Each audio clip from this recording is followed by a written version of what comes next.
ពីមួយសេរីទៅមួយសេរីគឺថាកាន់តែប្លែកកាន់តែតាក់ទាញភ្នែកមែនទែនអ្នកនាងទំហំថ្មក៏គេញាត់មកកាន់តែធំដែរចឹងមួយនេះគឺជា Oppo Reno 15 F 5G ដែលមានការរចនាបែបពន្លឺវេទមន្ត Magical Light ហើយជាមួយនឹងទំហំថ្មគេញាត់ដល់ទៅ7000 mAh ល្បឿនសាក់ក៏លឿនទៀតអញ្ចឹងមិនចាំបាច់ភ័យរឿងប្រើប្រាស់ថាអស់លឿនទេ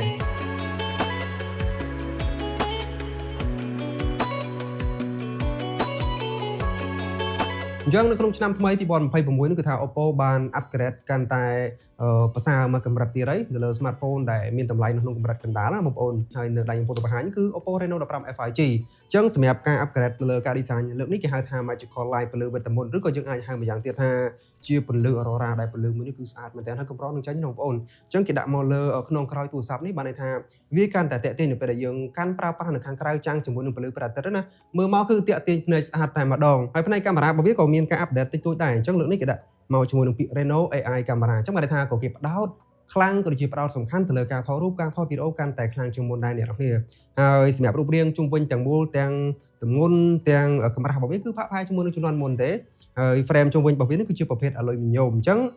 ការប្រើប្រាស់របស់យើងពេលដែលកាន់មកគឺហឹបដៃខ្លាំងមែនតើសម្រាប់ទូរស័ព្ទមួយគ្រឿងនេះហើយអ្វីកាន់ពិសេសសម្រាប់ Oppo គឺថាมันដែលដាក់មកទៀបទៅជាមួយនឹងប្រព័ន្ធការពារជំរាបទឹកក៏ដូចជាការពារធូលីទាំងតម្លៃធូរក្រោមនឹងឬក៏តម្លៃលើសនឹងជាពិសេសគឺប្រភេទ smartphone ដែលមានតម្លៃនៅក្នុងកម្រិតកណ្ដាលនេះគឺថាគេដាក់ប្រព័ន្ធការពារគឺកប់តែម្ដងអានេះគឺមានជាមួយនឹងប្រព័ន្ធការពារជំរាបទឹកក៏ដូចជាការពារធូលីដល់ទៅ IP69 បងប្អូនអញ្ចឹងគឺកប់ហើយព្រោះដោយសារតែ IP69 បច្ចុប្បន្ននេះគឺយើងឃើញមានតែនៅលើ smartphone ថ្លៃទៅលើ smartphone flagship តម្លៃខ្ទង់ពាន់អីណាប៉ុន្តែគាត់ថានេះគឺគេដាក់នៅលើទូរស័ព្ទដែលមានគេហៅថា mid range ទូរស័ព្ទអញ្ចឹងយើងអាចទទួលបានជាមួយនឹងប្រព័ន្ធការពារខ្ពស់អញ្ចឹងហើយវាត្រូវជាមួយនឹងបងប្អូនដែលប្រើប្រាស់ជាមួយនឹងស្ថានភាពធ្ងន់ធ្វើការមកវាត្រូវ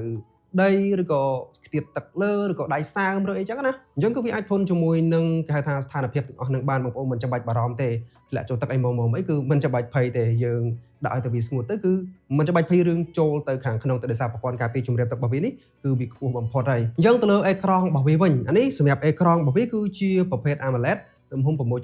6.57 ដែលក្រាលការពារទៅដោយកញ្ចក់ Corning Gorilla Glass Plus ដែលវាធន់ជាមួយនឹងការឆ្កូតមែនតើហើយមួយទៀតសម្រាប់អេក្រង់នេះក៏វាផ្ដល់មកជាមួយនឹងកម្រិតបង្ហាញ Full HD Plus ដែរហើយក៏ដូចជាកម្រិតទឹកពណ៌ដល់ទៅ DCI P3 100% អ្នកទាំងអស់គ្នាអញ្ចឹងពណ៌របស់វាគឺ10 bit លើស 1000 លានពណ៌អញ្ចឹងហើយនៅពេលយើងមើលរឿងឬក៏មើលវីដេអូផ្សេងៗចេញពីអេក្រង់មកណាគឺថាវាអាចបញ្ចេញពណ៌មកបានគ្រប់បានសពមែនតើអញ្ចឹងបងប្អូនអាសាសង្កេតមើលនៅពេលយើងមើលវីដេអូអីទៅកន្លែងណាដែលវាមានពណ៌ច្រើនអញ្ចឹងគឺវាអាចបញ្ចេញពណ៌មកបានដិតខ្លាំងមែនតើលើប្រភេទអេក្រង់បែបនេះណាបងប្អូនហើយមួយទៀតសម្រាប់អេក្រង់របស់វាក៏វាផ្ដល់មកជាមួយកម្រិត refresh rate ខ្ពស់ដែរដល់ទៅ 120Hz អញ្ចឹងទៅលើការប្រើប្រាស់ផ្សេងៗគឺរអិលមែនតើអត់ចាំបាច់បារម្ភទេហើយជាមួយនឹង touch sampling rate របស់វាដល់ទៅ 240Hz ណាអញ្ចឹងទៅលើការប្រើប្រាស់បណ្ដាញសង្គមឬក៏ការប្រើប្រាស់កម្មវិធីផ្សេងៗចេញចូលហ្នឹងគឺមិនចាំបាច់បារម្ភថាវាតាក់ទេគឺវាផ្ដល់មកជាមួយនឹងល្បឿនតែយើងប្រើប្រាស់ហ្នឹងគឺ smooth មែនតើហើយខែទី2នេះទៅលើពន្លឺ DJ ចេញមកខាងក្រៅនៅលើនេះដល់ទៅ 1400 nit អញ្ចឹងបានន័យថា 1400 nit វាខ្ពស់ឲ្យបងប្អូនយើងអាចប្រើប្រាស់នៅខាងក្រៅបានដោយមិនចាំបាច់បារម្ភថាថ្ងៃចាំងចូលឬក៏យើងពិបាកមើលនៅលើអេក្រង់ទេអញ្ចឹងសម្រាប់ចំណុចសំខាន់របស់វាទៅលើកាមេរ៉ាណាដូចគេបានបង្ហាញខាងក្រោយអញ្ចឹងផ្នែកកាមេរ៉ាប្រទេសកាមេរ៉ារបស់វានេះគេដាក់ថា Reno AI Camera អញ្ចឹងសម្រាប់កាមេរ៉ាខាងក្រោយ50 megapixel ជាប្រភេទ main camera ហើយ8 megapixel ជាប្រភេទ ultra wide ជាមួយនឹង2 megapixel ជាប្រភេទ macro អញ្ចឹងសម្រាប់គុណភាពរូបភាពដែលវាបញ្ចេញមកចេញពីគុណភាពកាមេរ៉ានេះណាគឺវាអាចផ្ដិតយករូបភាពមកបានច្បាស់បាន clear ហើយនឹងភ្លឺមែនតើអ្នកទាំងអស់គ្នាអញ្ចឹងសម្រាប់រូបភាពនីមួយៗគឺថាវាអាចជះពន្លឺក៏ដូចជា color ទឹកពណ៌អីផ្សេងៗហ្នឹងគឺបានសពមែនតើវាអត់ធ្វើឲ្យឡើងកមួនឬក៏វាអត់ធ្វើឲ្យបាត់គេហៅថាសាច់ detail នៃរូបភាពរបស់យើងទេហើយទៅលើស្បែកមុខរបស់យើង color ស្បែកមុខរបស់យើងណាក៏វាអាចបញ្ជូនមកបានគេហៅថា accurate បានច្រើនដែរអញ្ចឹងទៅហើយទៅលើគេហៅថាសាច់ texture នៃផ្ទៃមុខឬក៏ស្បែករបស់យើងផ្សេងៗក៏វាអាចបង្ហាញមកបានល្អដែរហើយសម្រាប់ការថតវីដេអូគឺយើងអាចថតបានដល់ទៅ 4K 30 frame ហើយនៅនេះក៏វាមានជាមួយនឹងប្រព័ន្ធទប់នឹង OIS ដែរអញ្ចឹងគឺវាងាយស្រួលនៅពេលដែលយើងចង់ថត vlog ឬក៏ថតទៅដំណើរកម្សាន្តផ្សេងៗយើងមិនចាំបាច់បារម្ភថាវាអង្គើពិបាកមើលរញ៉េរញ័រអីទេអញ្ចឹងគឺវាអាចជួយបានច្រើនមែនតើហើយអ្វីដែលកាន់ពិសេសមួយទៀតទៅលើកាមេរ៉ាខាងមុខរបស់វាគឺទំហំ50 megapixel អ្នកនរគ្នាហើយលើកនេះគឺយើងអាចថតពង្រីកមុំបានដល់ទៅ 0.6 អញ្ចឹងសម្រាប់ការថតនេះគឺវាល្អមែនតើនៅពេលដែលយើងពង្រីកបានធំអញ្ចឹងណាអញ្ចឹងគឺយើងអាចស្រួលនៅពេលដែលយើងកន្លែងណាដែលវាប្លង់ចង្អៀតអញ្ចឹងទៅគឺយើងអាចបើក 0.6 មកគឺយើងអាចឃើញបានទលាយល្អ ហើយអ្វីដែលកាន់ពិសេសមួយទៀតនៅពេលដែលយើងថតជុំគ្នាថតជាមួយមិត្តភ័ក្តិជួបជុំអីចឹងទៅថតជា group photo អញ្ចឹងទៅក៏យើងងាយស្រួលដែរយើងអាចបើក 0.6 មកគឺយើងអាចថតបានអត់ឲ្យមានបាត់ណាគេម្នាក់ទេហើយទៅលើគុណភាពរបស់វាវិញព្រោះថាជាទូទៅយើងតែងតែបារម្ភថាបើសិនយើងថតប្លង់ ultra wide វាតែងតែធ្វើឲ្យបាត់បង់គុណភាពឬក៏ធ្វើឲ្យរូបភាពនឹងឡើងណយចឹងទៅប៉ុន្តែសម្រាប់នៅលើ Reno 15 series នេះនៅពេលដែលយើងថតប្លង់ delay ចេញពីកាមេរ៉ាមុខ50 megapixel នេះគឺអត់ធ្វើឲ្យខ្ញុំខកចិត្តទេដោយសារតែរូបភាពវាដែលវាផ្ដិតចេញមកហ្នឹងគឺវាធ្វើឲ្យរូបភាពនឹង clear ច្បាស់ល្អអត់មានគេហៅថាឡើងណយឡើងទៅទឹកទេអញ្ចឹងគឺ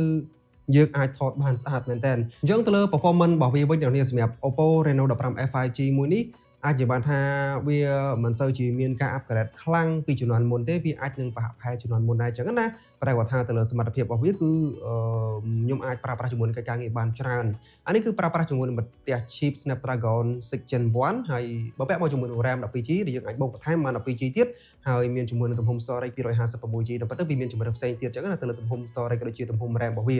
ហើយមួយទៀតនេះក៏ប្រើប្រាស់ជាមួយនឹង Android 15ដើរនៅលើ ColorOS 16ហើយនៅលើ ColorOS 16នេះគឺវាមានមុខងារច្រើនដើម្បីយើងប្រើប្រាស់នៅក្នុងនឹងអញ្ចឹងទៅហើយជាពិសេសគឺទៅលើមុខងារ AI របស់វាតែម្ដងគឺមានច្រើនណាស់គ្នាទីទៀតខ្ញុំប្រាប់មុខងារ AI នីមួយៗដែលយើងអាចប្រើទៅលើអីខ្លះអញ្ចឹងទៅហើយសម្រាប់ performance របស់វាខ្ញុំបានតេស្តមករយៈកន្លងមកនេះតាមបទពិសោធន៍ខ្ញុំផ្ទាល់បើសិនជាទៅលើការប្រើប្រាស់ app ឬក៏កិច្ចការងារប្រចាំថ្ងៃរបស់យើងគឺវាស៊ីផយអត់មានអីជាបញ្ហាទេជាមួយនឹងល្បឿនអេក្រង់ក៏លឿនហើយសមត្ថភាពដែលវាផ្ដល់មកហ្នឹងក៏វាលឿនគ្រាន់បើដែរអញ្ចឹងឧទាហរណ៍ថាតាក់ទងទៅជាមួយនឹងការលេងហ្គេមអញ្ចឹងហ្គេមល្បីៗបច្ចុប្បន្នគឺយើងអាចលេងបានហើយអ្នកនរគ្នាអត់មានបញ្ហាអីទេជាមួយនឹងកម្រិត graphic setting ល្មមបើសិនជាហ្គេមធំៗខ្លះគឺយើងអាចលេងនៅក្នុងកម្រិត graphic ធម្មតាអញ្ចឹងណាប៉ុន្តែគាត់ថាទៅលើល្បឿនដែលវាបញ្ជូនមកហ្នឹងគឺយើងអាចរត់បាន frame rate ខ្ពស់ឬជា graphic បានច្បាស់ល្អហើយបើនិយាយពីកម្មវិធីបណ្ដាញសង្គមផ្សេងៗចុចចិញ្ចូលនឹងគឺអត់មានតាក់ឬក៏អត់មានអីជាបញ្ហាដែលខ្ញុំកត់សម្គាល់ទេគឺវាផ្ដល់មកជាមួយនឹងល្បឿនរលូនល្អមែនតើអ្នកនរគ្នាអញ្ចឹងនេះគឺជាបទពិសោធន៍ដែលខ្ញុំប្រើប្រាស់ផ្ទាល់នៅលើ Reno 15 F5G នឹងអញ្ចឹងតើតើទៅជាមួយមុខងារ AI វិញក្នុងនេះគឺមានច្រើនមែនតើបងប្អូនខ្ញុំគិតថា Oppo គឺដាក់មកច្រើនមែនតើហើយមកកញ្ចប់នឹងគឺមានទាំងអស់តែម្ដងបងប្អូនចង់ទៅ